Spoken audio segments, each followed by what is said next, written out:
बिस्मिल्लाहिर्रहमानिर्रहीम। अस्सलामुअलैकुम। मैं हूं अस्मा और आप देख रहे हैं आपका अपना चैनल कुकिंग विद अस्मा। कैसे हैं आप सब? उम्मीद है कि अल्लाह के फ़ज़ल व करम से बिल्कुल ठीक होंगे। अल्लाह ताला आपकी खुशियों में बरकत दे, आपके माल में बरकत दे, आपके ज़ायक़ों में बरकत दे, आपके आमाल में बरकत दे, आपकी रिस्क में बरकत दे। आमीन या रब्बिल आलमीन। थोड़े से आलू और अंडे मौजूद हैं तो अभी ये मज़ेदार सी रेसिपी ट्राई करें। बहुत ही यम्मी, बहुत ही डिलीशियस, मज़ेदार, मिनटों में रेसिपी तैयार करें। तो चले टाइम ज़ाया नहीं करते, बिस्मिल्लाह पढ़कर स्टार्ट करते हैं। बिस्मिल्लाहिर्रहमानिर्रहीम। 4 अदद हमने आलू लिए हैं। अगर वज़न में देखा जाए तो आधा किलो थे, यानी कि 500 ग्राम। एक पीस मैंने बचा लिया है ताकि आप अंदाज़ा कर सकें कि कितने साइज़ का आलू होना चाहिए फ्राइज़ के लिए कटिंग में।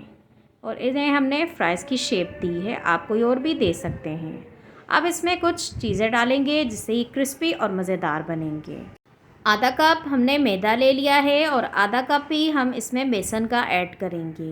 अगर आपके पास मेजरमेंट वाला कप नहीं है तो कोई बात नहीं, आप 8 चम्मच मैदा डाल दें और 8 चम्मच ही बेसन डाल दें। 8 चम्मच आधा कप ही बनते हैं, बस नॉर्मल डालने हैं, भर भर कर नहीं डालने हैं। अब इसमें थोड़ा सा हरा धनिया डाल देंगे, इससे फ्लेवर बहुत ही मज़ेदार आता है, तो आप भी ज़रूर डालें।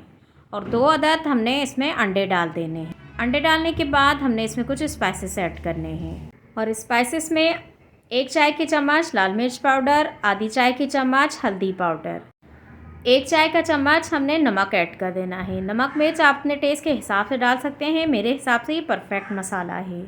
आधा चम्मच हमने चाट मसाले का ऐड करना है और 1 चाय की चम्मच ही हमने कटर मिर्च का डाल देना है।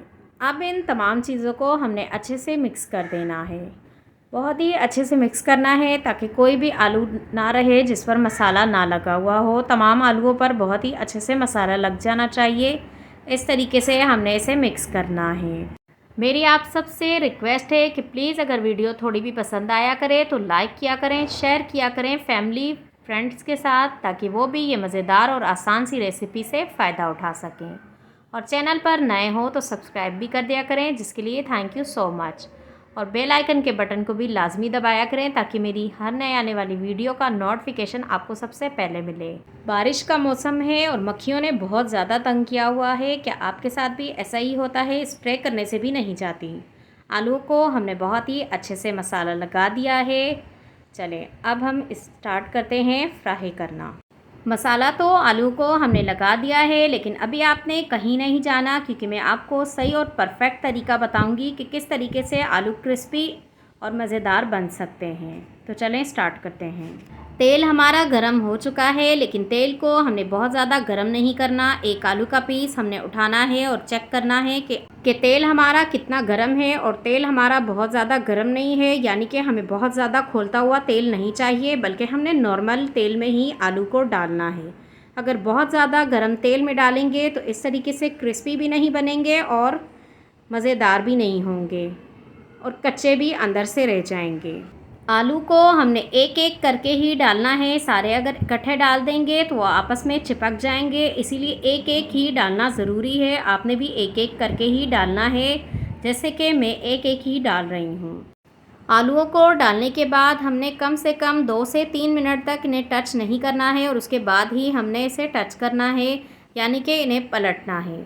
और पलटने के बाद हमने टोटल इसे 5 से 6 मिनट तक पकाना है, ताकि आलू हमारे अंदर तक गल भी जाएं और क्रिस्पी भी बने।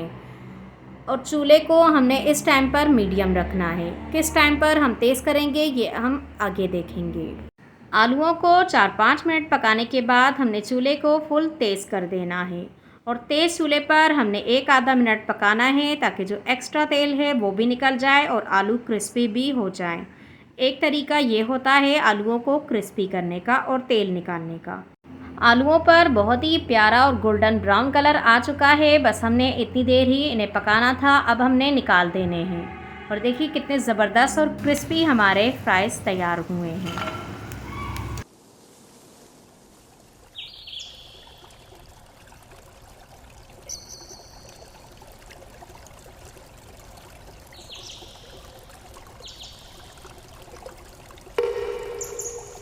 माशाल्लाह से हमारे तमाम फ्राइज़ तैयार हैं। अब हमने इसे सर्व करना है और सर्व करने के लिए हमें मेयो और केचप की ज़रूरत है, यानी कि इन दोनों को हमने मिक्स करके एक सॉस तैयार किया है।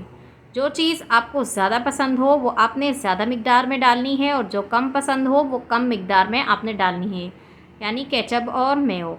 और इन्हें अच्छे से मिक्स करना है तो ये मज़ेदार सी सॉस तैयार हो जाएगी।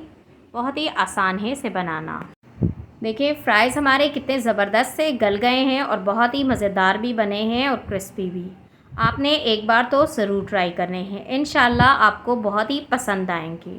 ख़ास तौर पे बच्चों को तो बहुत ही पसंद आते हैं। बच्चे खाने में वैसे भी बहुत नखरे करते हैं, तो आप ये मज़ेदार से फ्राइज़ बना कर दें। बस आपने थोड़ा मसाला कम डाल देना है, बच्चों के लिए बना रहे हो तो। चलें, वीडियो अगर आपको थोड़ी भी पसंद आई हो तो आपने लाइक करना है, शेयर करना है फैमिली फ्रेंड्स के साथ। चैनल पर नए हो तो सब्सक्राइब करें।